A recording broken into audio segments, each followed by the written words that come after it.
Bonjour à tous, je suis Lisa Huguin, donc je suis en troisième année d'école d'ingénieur à l'ENSAT en photonique, donc photonique et électronique par apprentissage, et donc en alternance chez Photonics Bretagne. Et donc je vais vous présenter la microscopie hyperspectrale basée sur la méthode OnePix. Photonics Bretagne, euh, Photonics Bretagne, c'est une association loi 1901, donc qui est située à Lannion, en France. Elle est composée à la fois d'un cluster et d'une plateforme technologique. Le cluster réunit plusieurs industries, plusieurs instituts de recherche et académiques, avec une formation continue. Et donc, le but, c'est de faire rayonner la photonique auprès de différents publics, que ce soit des publics avertis ou non avertis. La plateforme technologique travaille sur, donc il y a deux pôles de recherche différents. Donc, les fibres optiques spéciales et les composants. Et donc l'équipe à laquelle j'appartiens, l'équipe de biophotonique. Donc, dans l'équipe biophotonique, nous travaillons sur le développement de solutions technologiques pour le vivant. Donc, que ce soit les domaines des cultures, des ressources aquatiques, des fermes, de l'agronomie ou du biomédical, jusqu'à TRL7. Donc, TRL, ça signifie en anglais Technology Readiness Level. Donc, en français, c'est plutôt les niveaux de maturation d'un projet. Et ce niveau 7, cela correspond à la démonstration du prototype, donc du système, dans l'environnement opérationnel. Il y a aussi du conseil sur les technologies photoniques auprès des entreprises. Donc, tout part d'une idée, d'un projet R&D.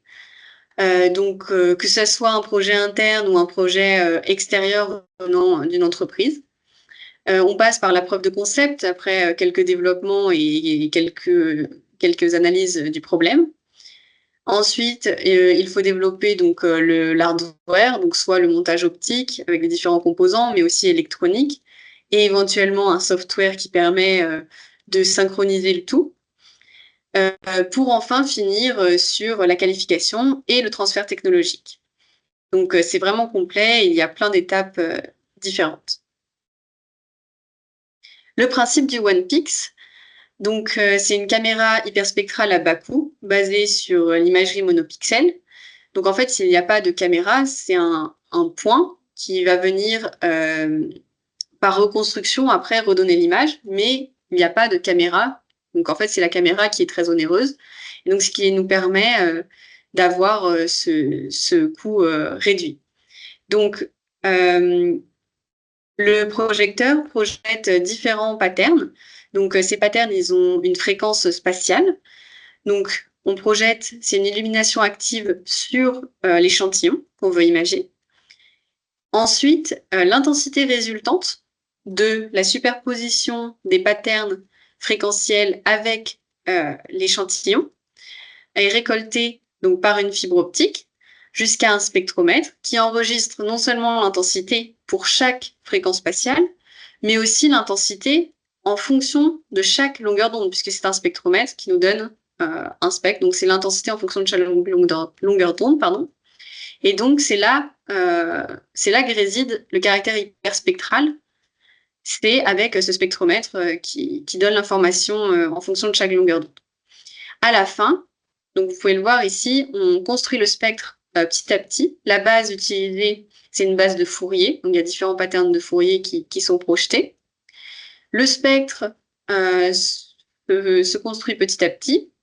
Et numériquement, après, on peut appliquer une transformée de Fourier ici dans ce cas-là, donc une transformée de Fourier inverse pour retrouver l'image. Donc bien sûr, plus on a de projections, donc plus on a de fréquences et plus projetées, plus l'image sera nette, et donc plus l'image ressemblera à notre échantillon.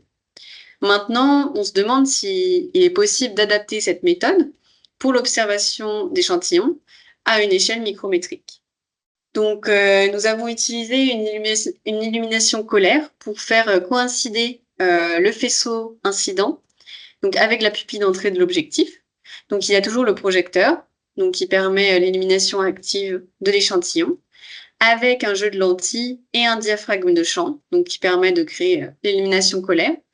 Donc c'est une illumination qui va être homogène et qui va permettre de contrôler correctement la lumière qui vient éclairer l'échantillon. Donc on a l'objectif, l'échantillon et une caméra. Alors cette caméra, elle n'est pas là pour imager l'objet, mais bien pour contrôler, donc faire une observation en temps réel, pour voir si donc l'échantillon est bien dans le plan objet de l'objectif. Ensuite, la lentille L3 donc, récupère une partie de cette intensité résultante pour la diriger vers une fibre optique jusqu'au spectromètre qui enregistre donc, pour chaque pattern. Donc là, c'est un pattern d'Adama. Nous avons choisi la base d'Adama car il y avait des problèmes avec la base de Fourier. La base de Fourier, c'est une alternance de différents gris et ça pose problème lors de la projection. Car un projecteur, il projette du noir et du blanc, donc pour faire du gris, c'est plus compliqué. C'est une alternance à une fréquence spéciale de plusieurs nuances de blanc et de noir. Donc, c'était plus simple de travailler avec la base d'Adama. Il y avait moins d'artefacts, donc avec une base simplement en noir et blanc. Et donc, le logiciel OnePix nous permet de synchroniser le spectromètre avec le projecteur pour qu'à chaque pattern projeté, on puisse donc acquérir le spectre résultant de l'intensité.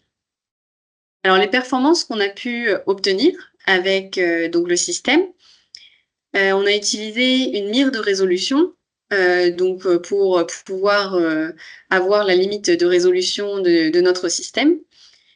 Donc là, on a une image RGB de l'hypercube, donc de la mire, à une fréquence spatiale particulière, où on trace, en fait, pour chaque fréquence spatiale, les profils d'intensité horizontaux et verticaux. Et donc, on peut voir notre limite de résolution. Quel est le plus petit élément qu'on peut imager? Et donc, avec un objectif d'ouverture numérique 0,4, on obtient une limite de résolution à 9 micromètres. Donc la plage spectrale s'étend de 300 nanomètres à 750 nanomètres. Et la résolution spectrale, elle est définie par le spectromètre, qui lui a une résolution de 2,1 nanomètres. Donc ça nous permet d'avoir tous les 2,1 nanomètres une image. Donc 2 dimensions spatiales, tous les 2,1 nanomètres. Et donc on a sur une plage spectrale de 300 à 750 nanomètres. Donc ça permet d'avoir une large information spectrale et spatiale. Et donc c'est ce qui est intéressant pour la suite du projet. Donc les premiers résultats qu'on a eu. Donc on a testé le cuivre, un échantillon de cuivre qui permettait de faire la vérification de l'information spectrale qu'on obtient en faisant des mesures donc avec notre microscope hyperspectral. Donc on peut voir sur cette image, l'image A, l'image vue avec la caméra. Donc on peut bien sûr faire une première reconnaissance entre l'image qu'on a avec la caméra et l'image reconstruite par la suite. L'image reconstruite, c'est en fausse couleur RGB. Et le clustering, donc avec le violet, les zones de cuivre reconnues, donc segmentées après la segmentation par le logiciel. Ça nous permet de faire une comparaison entre notre résultat et la littérature. Donc c'est pour ça qu'on a mis donc sur ce graphe les deux en comparaison. Donc à la fois en violet, en dessous notre résultat du spectre normalisé de l'échantillon de cuivre, donc à partir du cluster violet, et la littérature, ce que la littérature nous a donné comme référence. Et donc on peut voir que l'évolution des réflectances, elle est équivalente pour les deux spectres, que ce soit le nôtre ou la littérature. Et à partir de 550 nanomètres, on a une augmentation de la réflectance, ce qui correspond en fait à la signature spectrale du cuivre, donc par rapport à sa couleur et sa signature spectrale. Donc c'est encourageant pour la suite, puisque ça voulait dire qu'on pouvait passer donc aux éléments biologiques après avoir vérifié cette information spectrale. En premier résultat, donc avec des éléments biologiques, nous avons choisi les microalgues. Donc, nous avons essayé de discriminer spectralement 2 microalgues différentes. Et donc, nous avons fait une segmentation. Donc, la segmentation sur le logiciel OnePix, elle utilise une analyse de composantes principales et un algorithme K-means, donc, ou l'algorithme des cas moyens. Et donc, on peut extraire l'intensité spectrale moyennée par cluster. Donc, effectivement, sur un microscope calibré, on peut voir, donc sur le champ de vue, deux algues différentes, deux microalgues différentes.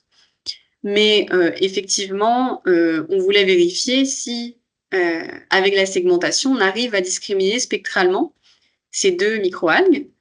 Et effectivement, on arrive à deux clusters flagrants, donc le numéro 1 en vert qui correspond à l'algue à gauche, et donc le blanc, numéro 2, qui correspond à l'algue donc qui est plutôt à droite. Donc on arrive à discriminer ces deux microalgues, donc qui ont une réponse spectrale qui reste différente puisqu'on arrive à avoir une différence. Et donc, on peut voir, donc pareil, la comparaison entre la microscopie hyperspectrale et la réflectance spectroscopique.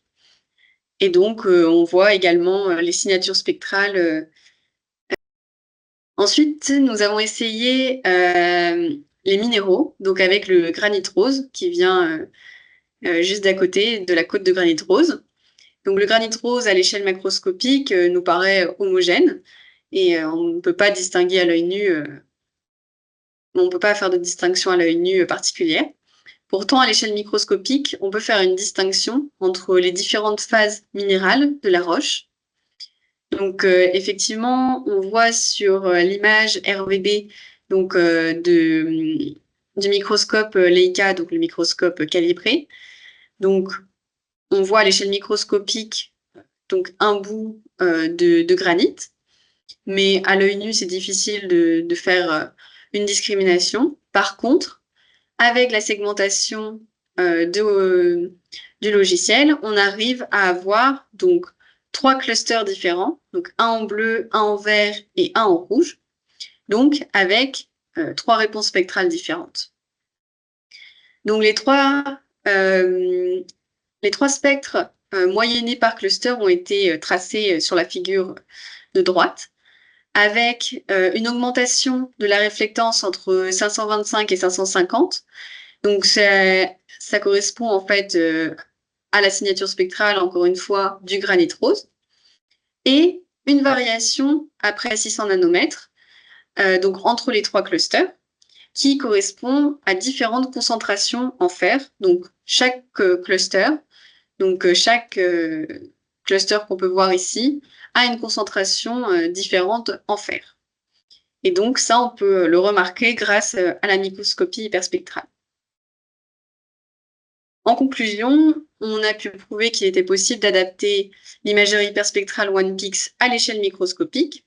Une résolution spatiale de 9 micromètres a été obtenue avec un objectif d'ouverture numérique 0,4. Et on a pu à la fois discriminer différents éléments de l'échantillon grâce à l'analyse spectrale, donc en fonction des différents spectres, et aussi distinguer différentes concentrations de ces éléments présents dans l'échantillon. Je vous remercie de m'avoir écouté et si vous avez des questions, n'hésitez pas.